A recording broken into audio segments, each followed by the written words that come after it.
नमस्कार, मैं हूं दीपाली राणा। आप देख रहे हैं गोल्ड स्पॉट और बात करेंगे सोने की, जिसकी चमक फीकी पड़ती हुई दिखाई दी है।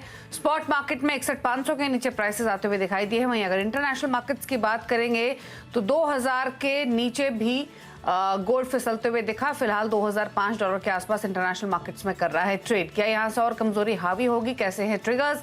इन सब पर करेंगे फोकस। साथ ही बात करेंगे एनर्जी पैक की, जहां पर कच्चा तेल एक दायरे में ट्रेड करते हुए दिख रहा है। हालांकि जो रीगेन की थी स्ट्रेंथ हाल ही में, उसको होल्ड कर रहा है। आज भी $83 के आसपास कारोबार कर रहा है कच्चा तेल। साथ ही बात करेंगे नेचुरल गैस की भी। वहीं एग्री कमोडिटीज में जीरे में गिरावट का दौर जारी है। कहां थमेंगे भाव, इस पर करेंगे फोकस। हमारे साथ है पोपली ग्रुप के डायरेक्टर राजीव पोपले, एचडीएफसी सिक्योरिटीज के head commodity and currency research Anuj Gupta, Kurji group के डायरेक्टर रिसर्च रवि देओरा हमारे साथ बने हुए हैं। आप सभी का स्वागत है शो में। लेकिन शुरुआत करेंगे गोल्ड के साथ और बात करेंगे इंटरनेशनल लेवल्स की सबसे पहले, जहां पर हमने $2000 के लेवल्स के नीचे गोल्ड फिसलता हुआ देखा। फेड के रेट कट को लेकर जो बेट्स लग रही थी, उसमें काफी चेंजेस देखने को मिल रहे हैं। यूएस इन्फ्लेशन की जो रिपोर्ट आई थी वो तो स्ट्रॉन्गर देन एक्सपेक्टेड है, जिसके बाद एक्सपेक्टेशंस ये हैं कि deeper rate cuts Fed reserves की तरफ से आ सकते हैं। लेकिन उसके बावजूद भी 2000 के नीचे जो भाव फिसला है, क्या यहां से और कमजोरी आ सकती है? कैसे रह सकते हैं ये तमाम इंडिकेशंस? इस पर करते हैं बातचीत। राजीव पोपली हमारे साथ ऑलरेडी बने हुए हैं। राजीव जी, पहले तो राय आपकी गोल्ड प्राइसेस पर ही। कैसे देख रहे हैं आप भाव? यहाँ से 2000 के नीचे भाव ऑलरेडी आकर अब कारोबार कर रहे हैं।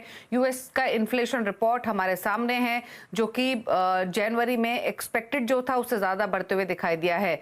तो कैसे देख रहे हैं आप ये तमाम ट्रिगर्स? मॉर्निंग दीपाली। ये ऑफ कोर्स एक सरप्राइज है हमारे लिए भी। एक करेक्शन ऑफ प्राइस है। इंडियन रुपीज हम देखें तो ₹1000 की फर्क पड़ जाएगी। And what we see is कि गोइंग अहेड, अगर ये कांस्टेंट भी रहा, हमें डॉलर एक्सचेंज को देखना पड़ेगा more than the gold price. अगर डॉलर रेट में कुछ करेक्शन आएगी तो गोल्ड इंडियन रुपी वाइज फिर से वही प्राइस पे जा सकती है, अबव 62,000। तो ये एक एरिया ऑफ कंसर्न होगी जो हमें देखना है as a surprise. But consumer level पे अगर हम देखेंगे इंडियन फ्लोर्स पे, अभी तक इसकी रिएक्शन आनी बाकी है, बिकॉज ये काफ़ी रिसेंट चेंज है। सो जब तक कंज्यूमर्स को ये अंडरस्टैंड हो कि प्राइस करेक्शन आई है एंड उनके एडवांटेज ले सकते हैं, उसमें थोड़ी वक्त लग सकती है। बट एक देखे जाए तो आज वैलेंटाइंस डे है, इस चलते एक अच्छी प्राइस मिल जाएगी कंज्यूमर्स को to go into gold as a gift. So that's how we see it. Okay अच्छा राजीव जी, आपने वैलेंटाइंस डे की बात की है, तो आम तौर पे वैलेंटाइंस डे के दिन कितनी खरीदारी होती है ज्वेलरी की? क्या डिसेंट पार्टिसिपेशन होता है? और आज क्या एक्सपेक्ट कर रहे हैं फिर दिन भर के लिए? वैलेंटाइंस डे ऑफ कोर्स एक अच्छी ओकेजन होती है गिफ्टिंग के लिए, specially for with in the family and couples. हमारे तरफ से जो हम ज़्यादा बिस्पोक और डिज़ाइनर ज्वेलरी बनाते हैं, तो हमारे एरिया में कंज्यूमर्स काफ़ी पहले से ही इसकी ऑर्डर्स देते हैं। एंड मोर पर्सनलाइज ज्वेलरी जैसे हम बनाते हैं सॉलिडेज में एंड अदर थिंग्स में, तो इसमें काफ़ी पहले से ही ऑर्डर्स शुरू हो जाती है वैलेंटाइंस डे के नाम से। And that is what we try to map on. Of course जो स्पॉन्टेनियस लास्ट मोमेंट परचेज होती है, जो वैलेंटाइंस में ऑलवेज देखी जाती है, वो आज के दिन हम फिर से देखेंगे। एंड ये एक अच्छी एक हैबिट है एंड जेस्चर है विद इन द कपल्स, जो जारी रहती है डायमंड्स में। ओके, चलिए शुक्रिया राजीव जी क्विक कमेंट्स अपने शेयर करने के लिए। अनुज गुप्ता रवि देओरा भी हमारे साथ बने हुए हैं। अनुज, कैसे दिख रहे हैं पहले तो आप सोने को, जहां पर 2000 के नीचे भाव आ चुके हैं? जो एक्सपेक्टेशंस थी कि शायद मार्च नहीं तो मई जून में रेट कट आ सकता है, वो बेट्स भी अब ट्रिम होते हुए दिखाई दे रही हैं, क्योंकि 3.1% इन्फ्लेशन नंबर आया है, जो कि 2.9 एक्सपेक्टेड था। तो मूड तो बिगड़ा है इससे, और वो मूड बिगड़ता हुआ हम घरेलू बाजार हो या इंटरनेशनल मार्केट्स हो वो देख रहे हैं। कैसे रीड कर रहे हैं अब इन न्यूज फ्लो को, ट्रिगर्स को, और क्या व्यू है प्राइसेस पर? दीपाली जी, गुड मॉर्निंग। देखिए, कल जो इन्फ्लेशन का डेटा है उससे कहीं ना कहीं अब ये लग रहा है कि जो इंटरेस्ट रेट कट है वो थोड़ा सा डिले हो सकता है। और उसके बाद हमने देखा कि गोल्ड का प्राइस जो $2000 को सपोर्ट कर रहा था, उसको ब्रेक करता हुआ दिखाई दिया। और इनफैक्ट देखे तो 2 महीने के निचले स्तरों पर आता हुआ दिखाई दिया। और डॉलर इंडेक्स और बॉन्ड यील्ड जो है वो करीबन 3 महीने के उच्चतम स्तर पर जाती हुई दिखाई दी। तो कहीं ना कहीं जो एक इन्वेस्टमेंट डिमांड है वो गोल्ड से निकलकर अब डॉलर की तरफ शिफ्ट होती हुई दिखाई दी, जिसकी वजह से हमने एक सेलिंग प्रेशर गोल्ड में आता हुआ दिखाई दिया। तो मुझे लगता है कि अभी इसने $2000 का एक सपोर्ट तोड़ा है, तो कहीं ना कहीं सेंटीमेंट थोड़ा सा वीक होता हुआ दिखाई दिया है। इनफैक्ट हम देखें तो एमसीएक्स में भी 62,000 का जो एक सपोर्ट था वो इसने कल ब्रेक किया है। तो काफी दिनों के कंसोलिडेशन के बाद ये रेंज से निकलता हुआ दिखाई दिया, तो उसका इम्पैक्ट अभी हमें लगता है कि शॉर्ट टर्म में जारी रहेगा और भावों में आपको आने वाले दिनों में कुछ और नरमी देखने को मिल सकती है। फिजिकल मार्केट की अगर बात करें तो कोई खास डिमांड वाला टाइम अभी नहीं दिख रहा है, कोई फेस्टिवल सीजन नहीं है, और दूसरी तरफ देखें तो कहीं ना कहीं मार्च जो फाइनेंशियल ईयर की क्लोजिंग है वो भी यहाँ पर सामने है। तो मुझे लगता है कि डिमांड साइड पे थोड़ा सा मार्केट जो है वीक रह सकता है, और फंडामेंटली भी थोड़ा सा वीकनेस आती हुई दिख रही है, टेक्निकली भी अब सपोर्ट को ब्रेक करता हुआ दिखाई दिया है। तो सभी एक्सपेक्ट लग रहे हैं कि शॉर्ट टर्म के लिए एक सेलिंग प्रेशर जो है गोल्ड में यहाँ पर देखने को मिल सकता है। तो हमें लगता है कि गोल्ड अभी थोड़ा सा एक अंडरटोन जो है बियरिशनेस में ट्रेड होता हुआ दिखाई देगा। रवि, $1975 इंटरनेशनल मार्केट्स में ये लेवल्स आ सकते हैं, ऐसी अब तमाम एनालिस्ट व्यू निकलकर सामने आ रहा है। अगर हम ग्लोबली बात करें तो आप कहाँ देख रहे हैं भाव? डेफिनेटली 1970 का काफी अहम सपोर्ट है, और प्राइसेस ने काफी टाइम के बाद 2020 का लेवल इंटरनेशनल मार्केट में ब्रेक किया है। तो नेक्स्ट इमीडिएट सपोर्ट यही आ रहा है, और आई थिंक इसके बिलो प्राइसेस जाएंगे भी नहीं। मुझे लग रहा है कि क्योंकि थोड़ा लैकलस्टर था, थोड़ा एक्सपेक्टेशंस मार्केट की रियलिटी से ज्यादा थी, और इस हिसाब से पहले मार्च में रेट कट की होप थी, बाद में जून में गए, अभी जून में भी थोड़ा डिले हो रहा है। तो आई थिंक ये जो सारे फैक्टर्स है वो इंडिकेट कर रहे हैं कि शॉर्ट टर्म में थोड़ी वोलेटिलिटी रहेगी। कल के बड़े करेक्शन के बाद आज डे ऑफ कंसोलिडेशन होगा, बहुत बड़ी गिरावट की एक्सपेक्टेशन ना करें, तो थोड़ा सेल ऑन राइज का स्ट्रेटेजी वहां पे रिकमेंडेड रहेगा।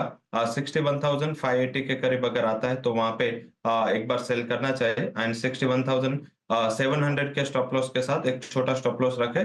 टारगेट भी मुझे लग रहा है कि 61,000 तक एक लिमिटेड डाउन साइड वहां रह सकते हैं, तो वहां पे आता है तो कॉन्ट्रा कॉल भी ले सकते हैं। बट यस, आज के दिन में एटलीस्ट थोड़ा बिग वाली का जोर है वो जारी रह सकता है। यूएस मार्केट ओपनिंग के बाद शायद यहाँ पे सेलिंग और बढ़ सकती है।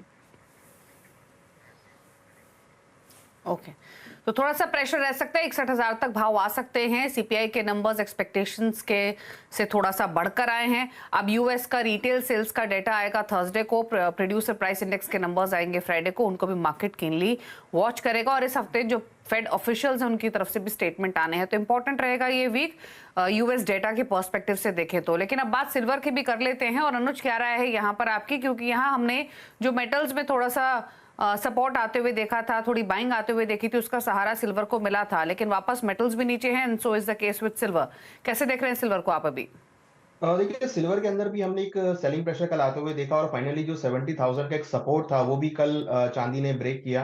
$22.5 का एक सपोर्ट चांदी मेंटेन कर रहा था, उसको भी ब्रेक करता हुआ नीचे दिखाई दिया। तो इनफैक्ट अगर हम देखें तो पूरे ही बुलियन पैक में कल एक सेल ऑफ देखा गया नाइट सेशन में। मुझे लगता है कि आज भी यही जो सेलिंग एक्टिविटी है वो यहाँ पर देखी जा सकती है।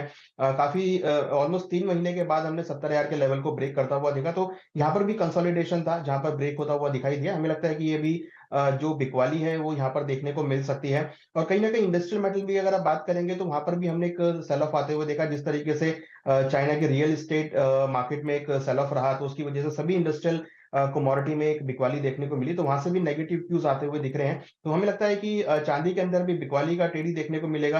हमें लगता है कि करीबन 69,700 के आसपास बिकवाली का ट्रेड लेना चाहिए। स्टॉप लॉस करीबन 70,300 का लगा है। टारगेट नीचे एक्सपेक्ट कर रहे हैं कि एक बार 69,000 तक देखा जा सकता है, और इंटरनेशनल मार्केट में करीबन $21,500 तक के लेवल देखने को मिल सकते हैं। तो चांदी भी हमें लगता है कि इंट्राडे के लिए बिकवाली का ही कैंडिडेट हो सकता है। ठीक है, तो चांदी में भी बिकवाली का ही ट्रेड्स आप इनिशिएट कर सकते हैं। लेकिन अब बात कर लेते हैं कच्चे तेल की, जो कि लाल निशान में भले ही है, लेकिन इंटरनेशनल मार्केट्स में अगर आप ब्रेंट देखेंगे तो अभी भी $82 के ऊपर कारोबार कर रहा है। और इस हफ्ते के लिए यूएस एनर्जी इंफॉर्मेशन एडमिनिस्ट्रेशन की तरफ से जो ऑफिशियल डेटा आना है वो तो कीनली वॉच होगा ही, लेकिन इंपॉर्टेंट ये है कि यूएस में जो क्रूड ऑयल इन्वेंट्रीज हैं वो एक्सपेक्टेशंस के मुकाबले लगभग 2.5 मिलियन बैरल्स बढ़ती हुई दिखाई दी हैं। लेकिन उसके बावजूद भी प्राइसेस ऐसा नहीं है कि जो अपनी रेंज के अपर साइड पर ही ट्रेड कर रहे हैं, फ्लैट हैं आज के कारोबार में। रवि, कैसे देख रहे हैं कच्चे तेल को? हालांकि है तो रेंज में, लेकिन फिलहाल तो रेंज के ऊपरी स्तरों पर टिकता हुआ दिखाई दे रहा है।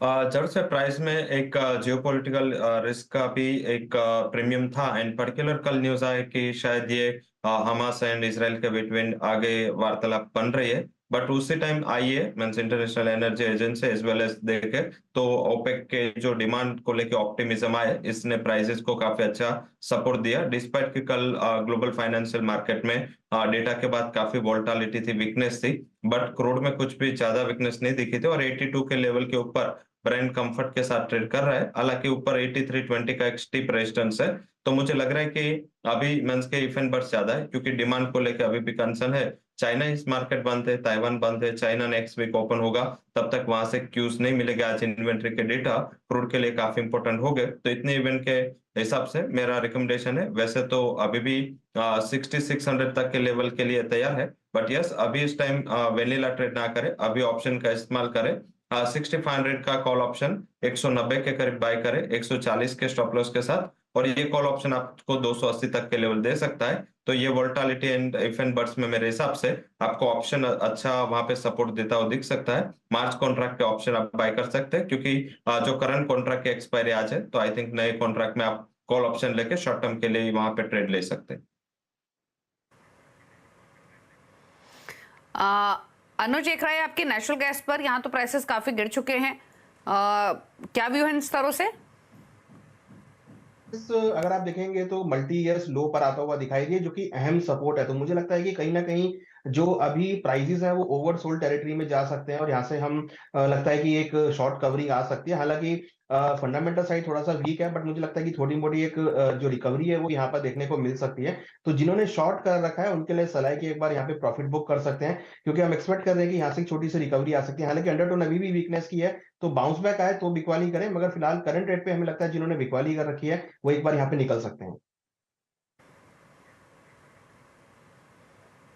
ओके, तो जिन्होंने बिकवाली की हुई है वो यहाँ मुनाफा समेट लें, अब यहाँ से शायद नीचे ना जाए, ऑलरेडी प्राइसेस काफी हल्के हो चुके हैं। चलिए फोकस करते हैं बेस मेटल्स पर। बेस मेटल्स में कल थोड़े से हम प्राइसेस को संभलता हुआ देख रहे थे, लेकिन आज का कारोबार अगर आप देखेंगे तो वापस लाल निशान में है। कॉपर लाल निशान में ट्रेड कर रहा है, एल्यूमिनियम लाल निशान में है, लेड में भी नेगेटिव बात से ट्रेडिंग होते हुए दिखाई दे रही है। हालांकि जिंक है जो कि बिल्कुल फ्लैट कर रहा है कारोबार। क्या राय है आपकी पूरे बेस मेटल पैक पर रवि? थोड़ा वोलेटिलिटी बेस मेटल में रहेगी, पर्टिकुलर चाइनीज मार्केट जब तक ओपन नहीं होगे तब तक कोई बड़े रिकवरी या रिवर्सल के चांसेस नहीं है। कल सुबह में काफी अच्छे रेट पे बेस मेटल ट्रेड कर रहे थे, हालांकि जो डेटा है उसके बाद थोड़ा मार्केट में वीकनेस है, हालांकि थोड़ा सिलेक्टिव रह के सेल करें। मेरे हिसाब से थोड़ी स्ट्रेटेजी मिक्स रखे। जिंक में 207 के करीब प्राइसेस चल रहे हैं, सेल करें 20740 पे, स्टॉप लॉस 209 का लगाए, और डाउन साइड मुझे लग रहा है कि जिंक में जो लेवल है आपको 203 तक के आते हुए दिख सकते हैं, तो वहां पे क्लियर वीकनेस है, वहां पे सेल करना चाहिए। हालांकि शॉर्ट टर्म के लिए अगर कोई ट्रेड लेना है तो एल्यूमिनियम काफी इंटरनेशनल मार्केट एंड डोमेस्टिक दोनों में एक अहम सपोर्ट 199 के करीब ट्रेड कर रहा है। शॉर्ट टर्म के लिए एल्यूमिनियम ये लेवल पे बाय किया जा सकता है। आई थिंक नेक्स्ट वीक तक रुके, चाइनीज मार्केट ओपन होने के बाद आपको थोड़ी रिकवरी वहां पे रिज्यूम होती दिखेंगी। स्टॉप लॉस 195.20 का लगाए एंड टारगेट अपर साइड 206 के रहेंगे। तो इंट्राडे के लिए zinc sell and short term के लिए एल्यूमिनियम बाय, ये स्ट्रेटेजी आप बेस मेटल में रख सकते हैं। ओके, अनुज कोई क्विक ट्रेड आपकी तरफ से बेस मेटल्स पर?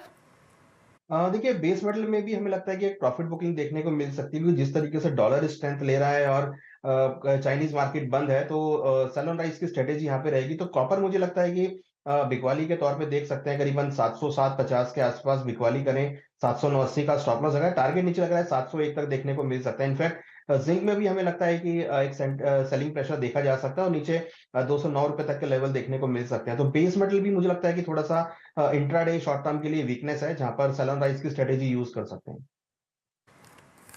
ओके, चलिए सेल ऑन राइज की स्ट्रैटेजी रखिए बेस मेटल्स पर। फिलहाल ये आउटलुक है और तमाम स्ट्रैटेजीज है नॉन एग्री पैक से। रुक रहे एक ब्रेक के लिए, रवि दियोरा, अनुज गुप्ता हमारे साथ बने रहेंगे। लौटेंगे तो बात करेंगे एग्री कमोडिटीज की। जल्द वापस आते हैं।